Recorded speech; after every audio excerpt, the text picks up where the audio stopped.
Hello everyone, welcome to this new Houdini tutorial, and today I'm going to show you how I created this thing. And what is this is basically what I'm calling a vertex density heat map, and it's a simple tool that allows you to input a mesh and visually show the highest vertex density area of a mesh.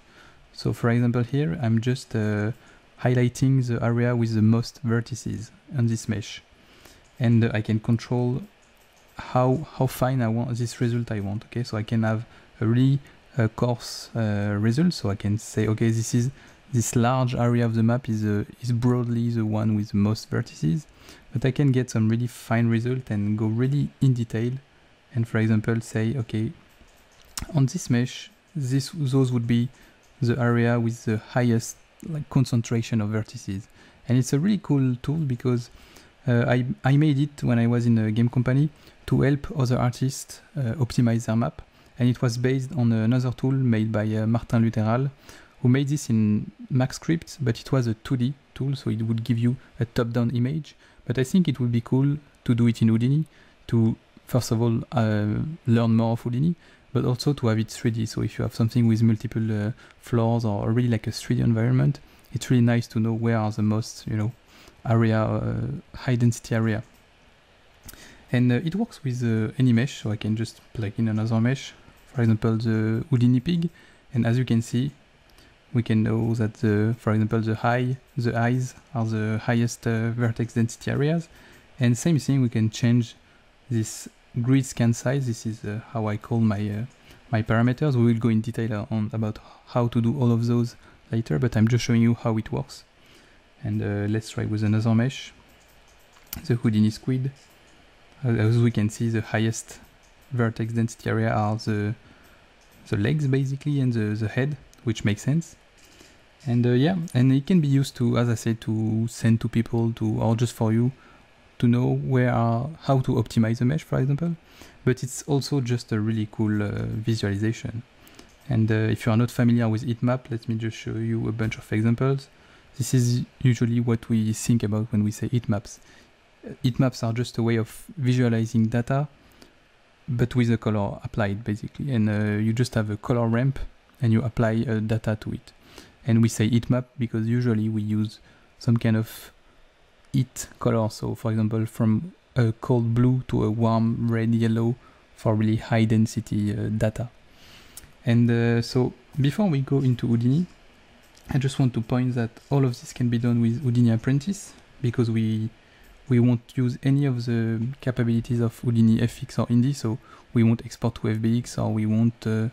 Basically, we will just stay in SOP, so in geometry context, and we'll use very few nodes. As you can see here, this is a whole graph.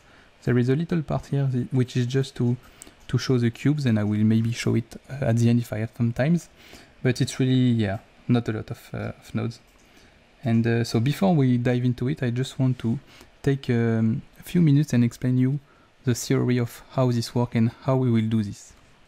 Okay, so before we dive into Houdini, I want to take some time and explain the concept of how we are going to do this. And I think it's way easier to think about it in 2D before we think about it in 3D. So what you see in front of you is just a little thing I made in Unity to help you understand the concept of it. So I'm displaying a 2D mesh, okay? So the black lines are representing edges and the orange squares are representing vertices. So it's just a mesh. Just picture you are viewing a 3D mesh in top-down view. And when we want to do something like the heat map, we basically want to count stuff, okay? We want to count how many vertices are there in different areas of the space.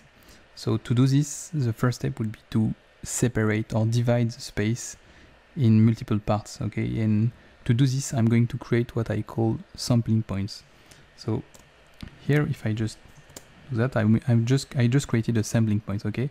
And I'm just going to create a bunch of them, as you can see. And if you notice, I'm just placing them in a uniform manner, okay? They are just placed in a grid fashion. That way I can fill out all my space evenly with those points.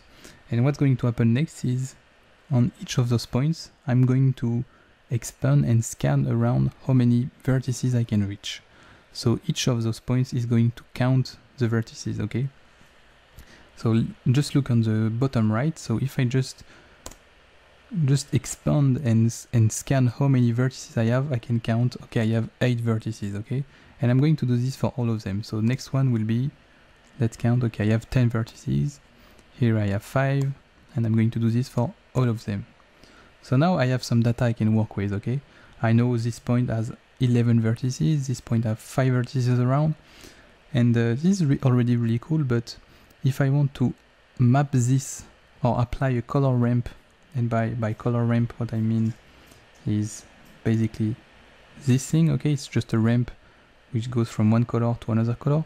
If I want to apply this color ramp to those points, right now it's going to be really hard, because if you already work with color ramp, you know that usually the left is 0 and the right is 1, so it's a normalized value, okay? But if we look at our point, we are not between 0 and 1, we are between, if we look for the minimum value, okay, it's 5, and the highest value is 11, so basically we are between 5 and 11, but we would like to be between 0 and 1, so we would have a way to map those values onto this gradient. But fortunately there is a really cool function in Houdini to do this. It's called the fit function. So basically what we can just give it a number. So for example we can give it 8 for example, and we say, okay, 8, Houdini, can you remap this from the range 5 to 11, which were our minimum and our maximum? Can you map 8 from 5 to 11 to 0 to 1? And it will give us something like 0.5, okay? And it will be really simple in Houdini. It's like one line of code, but I'm going to show you how it looks. So if we just do it with 8, so 8 is approximately in between 5 and 11, so it should give us something like 0.5, and this is what it gives us. And if we do it with 10, sorry, 10 is really close to 11, so it should give us something really close to 1, so maybe 0.8 or 0.9, and yeah, indeed it's 0.8. 5 is actually the same as the minimum number, so it should give us 0, as you can see. So 5 is still 0, 11 should give us 1 because it's the maximum value, and 7 will give us 0.3. But now we have a value between 0 and 1, so it's really easy. We can say, okay, 0 will be this color and 1 will be this color, okay? So if I just do a really quick color visualization, this is what it gives us. So now each point basically has a color, and in Houdini we can, I won't do it in here, but in Houdini we can just send this color towards the nearest point. We will have this kind of visualization. So I hope you understand this part. If not, feel free to rewind and watch it again, or just ask any question. But it's really easy. It's basically scatter a bunch of points in a grid fashion on our mesh, and then we are going to, for each of these points, we need to count how many vertices are there around, like the nearest vertices, and then we can just remap those values between 0 and 1, apply a color ramp, and then we can just color the mesh with this ramp, and it should be done. Okay, so we're going to start in Houdini with a fresh new file, and okay,